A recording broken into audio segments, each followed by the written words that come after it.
আদিলুর রহমান খান, চৌধুরী রফিকুল আবরার এবং শারমিন মোর্শেদ, তাদের এই দুই সংস্থার নিবন্ধন নেই। ব্রতির নিবন্ধন নেই এই কারণে যে তারা ডেডলাইন যা ছিল গত বছর সেই সময়সীমার মধ্যে আবেদন করেননি। সে কারণে গত নির্বাচন কমিশনের পক্ষে তা বিবেচনা করার সুযোগ ছিল না। আর আদিলুর রহমান খান তার যে অধিকার, সেটা ওই হেফাজত কাণ্ড নিয়ে যেই রিপোর্ট হাজির করেছিলেন সেটা তৎকালীন সরকারের মনোনীত হয়নি, ফলে একটা পর্যায়ে তারা ডিরেজিস্টার্ড হয়ে গেছিলেন। তো ডিরেজিস্টার্ড হয়ে যাওয়ার কারণে তাদের নিবন্ধন আর হয়নি বা থাকেনি। তো এই কারণেই মূলত আপনার সবার উপর এই খড়গ চালানো। আর নতুন করে নব্য তুর্কিদের দিয়ে যদি আপনার পর্যবেক্ষণ সংস্থা হাজির করা যায় তো খারাপ। সেই সুবিধার্থে আপনার পর্যবেক্ষকদের ন্যূনতম বয়স সীমা ছিল 25 বা তদূর্ধ্ব সার্টিফিকেট অনুসারে, সেটি এখন কমিয়ে 21 করে দেওয়া হয়েছে।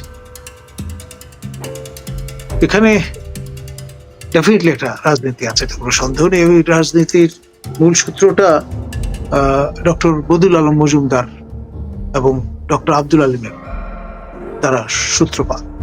তারা তাদের যে নির্বাচন সংস্কার কমিশনে যে সমস্ত সুপারিশ করেছেন তার মধ্যে এটা নিহিত, এবং তারপর ঐকমত্য কমিশনের হাত ধরে পরে 2025 যে বিধিমালা নির্বাচন কমিশন থেকে প্রকাশ করা হয়েছে সেখানে ক্লজ ঢুকিয়ে দেওয়া হয়েছে যে যারা উদ্দেশ্যমূলকভাবে প্রতিবেদন প্রদান করেছেন তাদের তারা নির্বাচন পর্যবেক্ষণের অনুমোদন দেবেন না। তো এখানে একটা ক্যাচ আছে। আর আপনি জানেন যে একটি সংস্থা নিবন্ধন পাওয়ার আগে এনএসআই ভেটিং এর প্রয়োজন হয়, কখনো কোনো কোনো ক্ষেত্রে ডিজিএফআই ভেটিং এর প্রয়োজন হয়। তো সেই প্রক্রিয়া তো আছে। তারপরে গণবিজ্ঞপ্তি দেওয়া হয়, সেখানে আপনার হ্যান্ডপিকড লোকজন দ্বারা ইচ্ছাকৃতভাবে নানান রকমের আপনি যদি ব্ল্যাক বল দেন সেটাও একটা প্রতিবন্ধকতা তৈরি করবে। It's a long run process. তো সেই চিন্তা থেকে এটা করা হয়েছে। আর এই বিষয়টা যতক্ষণ পর্যন্ত পুরো প্রক্রিয়া শেষ না হয়, এই জন্য অন্তিম কোনো মন্তব্য করা ঠিক হবে না। তবে লক্ষণ সুস্পষ্ট। এটি কোনো কনফ্লিক্ট অফ ইন্টারেস্ট হবে? আপনার তারা তো এটা তোয়াক্কা করেন না। যদি করতেন তাহলে এই অশুভ খেলায় মারতেন না। 2027 পর্যন্ত সবারই নিবন্ধন যাদের ছিল তারা মেয়াদ শেষ করার পরে নতুন করে নবায়নের সময় তখন এই বিষয়গুলো নিয়ে আসা যেত। কিন্তু তারা এই ব্যাপারে একেবারেই অনুদার এবং আপনার প্রতিহিংসা পরায়ণ আমি বলবো। আমাদের ডক্টর বদিউল আলম মজুমদার তিনটি কমিশনের নডিং নিয়েছেন, তিনটি আমলে আপনার এনজিও ব্যুরোর ক্লিয়ারেন্স নিয়েছেন, যেটি প্রধানমন্ত্রী সচিবালয়ের অধীনে পরিচালিত, এবং ঠিকই তার ক্যান্ডিডেটস ফোরাম করার জন্য ডোনার কমিটি থেকে অর্থ ছাড় করিয়েছেন। এবং এই বেনিফিশিয়ারি আবার অন্য বেনিফিশিয়ারিদের দিকে আঙ্গুল তুলছেন, which is really unfortunate। আর বর্তমান যে ঝামেলাটা আপনার এই যারা জুলাই আন্দোলন করেছেন তাদের মধ্যে এই অনৈক্যের বীজ কিন্তু ডক্টর বদিউল আলম মজুমদারই বপন করে দিয়েছেন। আমাদের যিনি সাবেক প্রধান নির্বাচন কমিশনার বীর মুক্তিযোদ্ধা হুদা, যিনি অসম্মানিত হলেন কিছুদিন আগে, তিনি যখন আপনার দায়িত্ব গ্রহণ করেন সেই সময় এই ডক্টর বদিউল আলম মজুমদারই অভিনন্দন জানিয়েছিলেন এবং এটাও বলেছিলেন যে তিনি ছাত্র জীবনে ছাত্রলীগ করতেন। এখন ছাত্রলীগ করা নতুন প্রজন্মের অনেককেই তো আমরা ভিন্ন চেহারায় দেখছি। বদিউল আলম মজুমদার বোধহয় তাদেরই পদাঙ্ক অনুসরণ করছেন। তার ব্যক্তিগত জীবনে পিতৃব্য ইন ল আপনার এস টি ইমামের পরিচয় তার জন্য ছিল বড় আপনার সোশ্যাল ক্যাপিটাল।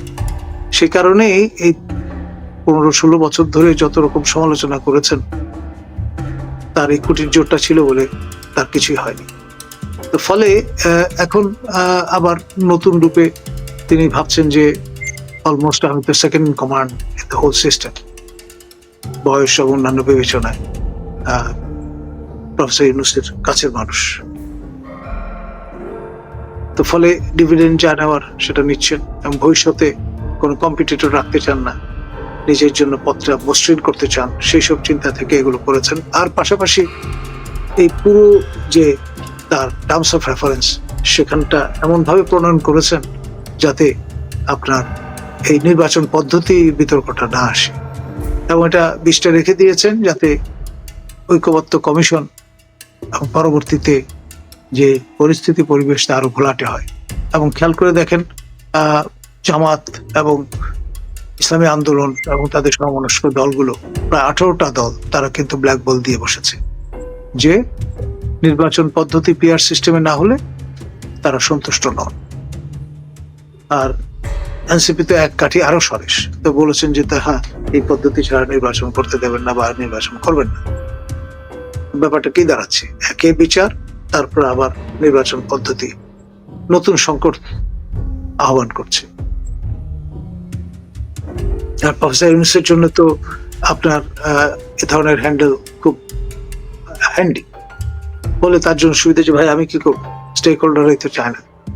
সুতরাং বিয়ন্ড 2026-এর পরে যদি ইলেকশন হয় আমার তো কোনো সমস্যা নেই, আমি তো ফিট আছি।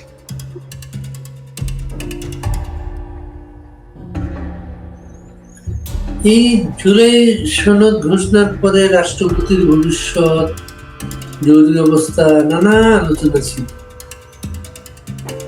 এগুলো কি প্রাসঙ্গিক এখন? একেবারেই উড়িয়ে দেওয়া যায় না, এই কারণে যে যেই ঘোষণাটি আপনি দেখছেন নানামুখী চাপে পড়ে এই রূপ পরিগ্রহ করেছে। আপনি খেয়াল করে দেখেন ইঙ্গিতটা কিন্তু আমাদের মাননীয় উপদেষ্টা মাহফুজ আলম দিয়ে দিয়েছেন। গতকালই তিনি স্ট্যাটাস দিয়েছিলেন যে 111-এর পদধ্বনি শুনতে পাচ্ছি।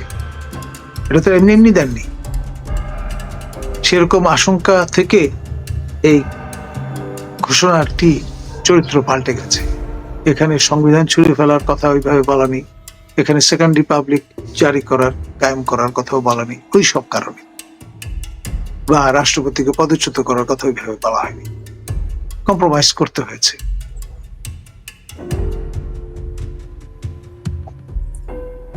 রাষ্ট্রপতির বিবৃতি জুলাই বিপ্লব নিয়ে বিতর্ক এসেছে, বিবৃতিটি নিয়ে আমরা গতকালকে বঙ্গভবনে যোগাযোগ করেছিলাম। বঙ্গভবন থেকে বলা হয়েছে তারা যে বিবৃতি দিয়েছেন, যেটা প্রকাশ পেয়েছে, এটা এক বিবৃতি না, সেটাকে ঘষামাজা করা হয়েছে এবং রাষ্ট্রপতি কোনো বিবাদে যেতে চাননি। আপনাদের কিছু কোনো তথ্য আছে ব্যাপারে? দেখুন, সঙ্গত কারণেই তিনি তো রাষ্ট্রের প্রতীক, কোনো পার্টিজান স্ট্যান্ড তার নেবার অধিকার নেই। তো সেই কারণে যে বিবৃতিটি হাজির করা হয়েছে, এখানে যে ট্র্যাডিশনটা আমার ধারণা মেনটেন করা হয়েছে, পিএমও, ফর্মার পিএমও এখন চিফ অ্যাডভাইজার্স অফিস, সেখান থেকে যেভাবে লিখে দেয়া হয় তার বাইরে কোনো কিছু করার সুযোগ নেই, হাত পা বাঁধা, সেটাই ট্র্যাডিশন। তো ফলে আপনার ঘষা মাজা করাই হোক আর যাই হোক, একেবারে টপসি-টার্ভি কোনো বিবৃতি বঙ্গভবন থেকে প্রদানের সুযোগ নেই আইনত, সিস্টেমিক কারণে। সে কারণে আমরা খুব একটা অবাক। সাধারণত রাষ্ট্রপতির কাছে বিবৃতি তো আগে প্রধানমন্ত্রী অফিস থেকে তৈরি হয়ে যেত, এখন প্রধান উপদেষ্টা, এটাই তো বাস্তব অবস্থা সেখানে। রাইট। আবার রাষ্ট্রপতির কাছে শপথ নিয়ে আবার সেই রাষ্ট্রপতিকে প্রশ্ন তোলা, এটাও তো হয়েছে এখানে। এর জন্য এটার সাথে একটা আশঙ্কা জড়িত। যেমন আজ পর্যন্ত রাষ্ট্রপতির কাছে, রাষ্ট্রপতি যে জাতির সামনে ভাষণে বলেছিলেন প্রধানমন্ত্রী পদত্যাগ করেছেন, আজ পর্যন্ত রাষ্ট্রপতি সে পত্রটা খুঁজে বেড়াচ্ছেন। এবং গতকালকে মানে 4 অগস্ট হিন্দুস্তান টাইমসে একটা রিপোর্ট বেরিয়েছে, সেখানে সেটা আবার নতুন করে এসেছে যে বাংলাদেশের প্রধানমন্ত্রী পদত্যাগ করেননি। এই কারণে ভারত সরকার এখন পর্যন্ত তাকে প্রধানমন্ত্রীর প্রটোকল দিয়ে যাচ্ছে।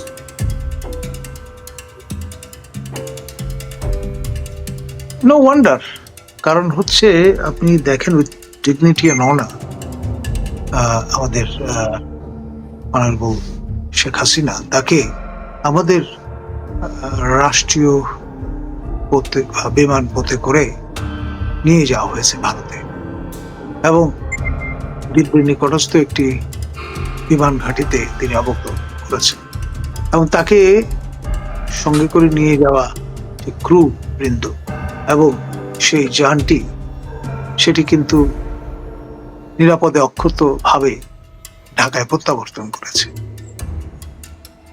এটা এমন নয় যে ভারত থেকে হেলিকপ্টার এসে তাকে নিয়ে গেছে অথবা তাকে আপনার এয়ারলিফট করা হয়েছে, বিষয়টা তা নয়। সুতরাং এখানে আমাদের পছন্দ হোক বা না হোক, প্রোপাগান্ডিস্ট পার্সপেক্টিভ থেকে যেভাবেই বলি না কেন, তিনি ওই অর্থে আপনার চুপচাপ চলে গেছেন, এটা ভাবার কোনো কারণ আছে বলে আমি মনে করি। এবং তার সাথে যারা গিয়েছিলেন তাদের একজন ছিলেন মেজর জেনারেল কবির আহমেদ, প্রধানমন্ত্রীর সামরিক সচিব, MSPM, military secretary to prime minister. হ্যাঁ, তিনি তার আগে DGFI তে কাজ করেছেন। তিনি কিন্তু এই প্রফেসর ইউনূসের সামরিক সচিব ছিলেন 3 মাস। এখন অন্য একটা পোস্টিং এ আছেন। কিন্তু এই কর্মকর্তাদের সমপ্রহারে যে প্রধানমন্ত্রী আরেক দেশে নিয়ে যাওয়া হলো, এই প্রশাসনই এখনো বলে যাচ্ছে প্রধানমন্ত্রী পালিয়ে গেছে। এটা ধরুন এক ধরনের ন্যারেটিভ। আপনার তোতা পাখিকে যদি আপনি শিখিয়ে দেন, তোতা পাখি যা শেখাবেন তাই বলবে, ময়না পাখিকে যা শিখিয়ে দেবেন ময়না তাই বলবে, কারণ টকিং বার্ডস। তো সেই রকম হোমোসেপিয়ান যারা আপনার এই বয়ান রপ্ত করেছেন তারা আউড়ে যাচ্ছেন।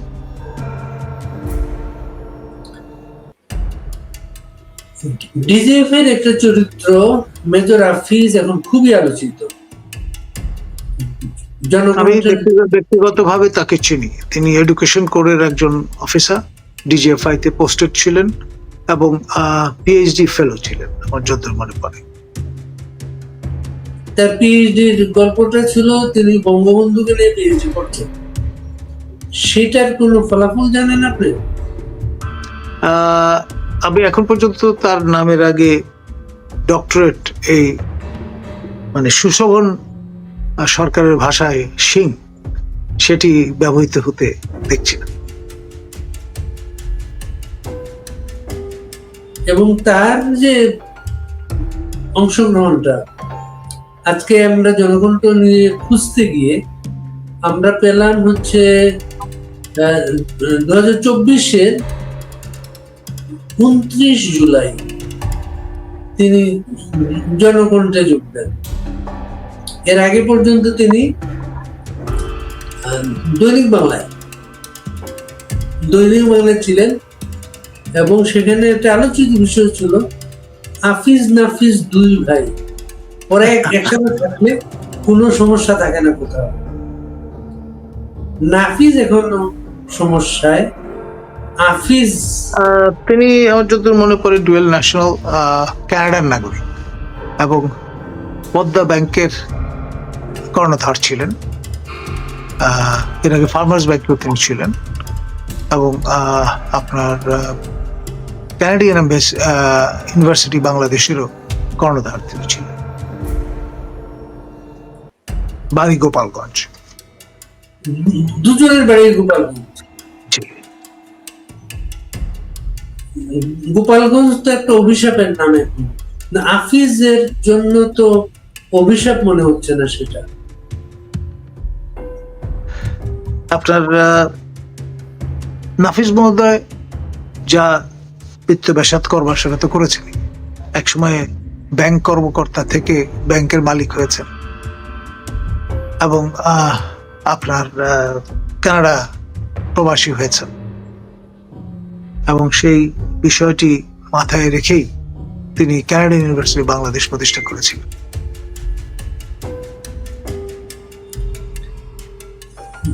ভোরের পাতার টক শোর সাথে এদের কোনো সম্পর্ক ছিল হাফিজের? এইটা আমি নিশ্চিত করে বলতে পারবো না। ভোরের পাতার টক শোর সাথে আপনি জড়িত ছিলেন? আমি গেস্ট হিসেবে গেছি মাঝে মধ্যে, মানে আমি অ্যাঙ্কর ছিলাম না। আমি তো সব টক শোতেই যাই, যারাই ডাকেন আমি কাউকে মানা করি না, নেভার। আমি খোঁজ করতে গিয়ে ওরা 1300-র মতো টক শো করেছে, বেশ বড় অংশ, কিন্তু আমরা খুবই আলোচিত টক শো বলে আমারও তো খেয়াল পড়ে না।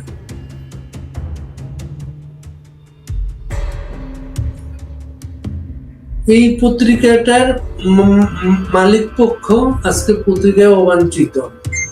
জনকণ্ঠ ভবন ইস্কাটন এলাকায় গেলে চোখে পড়ে। এটা কি নজির হয়ে থাকবে বাংলাদেশে? পত্রিকা বেদখল হয়ে গেছে। এটা আসলে আমি অবাক হইনি, কারণ হচ্ছে এই রেজিমে যে রণকৌশল, তার মাইক্রো আপনার কৌশলটি হচ্ছে মব ভায়োলেন্স, আর ম্যাক্রো কৌশলটি হচ্ছে ট্যাগিং। আপনার যেটি আউরে একেবারে তোতাবাকির মতো বলা হয় দোসর, এই দোসর ট্যাগিংটা হচ্ছে ম্যাক্রো পার্সপেক্টিভে তারা ব্যবহার করেন। এখন এই জনকণ্ঠের ওপর একটা ক্ষোভ তো ছিলই এই রেজিম যারা পরিচালনা করছেন তাদের, সঙ্গত কারণে। কারণ ইট ওয়াজ এন ওপেন সিক্রেট যে এই পত্রিকাটি নিয়মিত সাবেক প্রধানমন্ত্রী পড়তেন, তো ফলে এটির উপর একটা সনদৃষ্টি যারা তার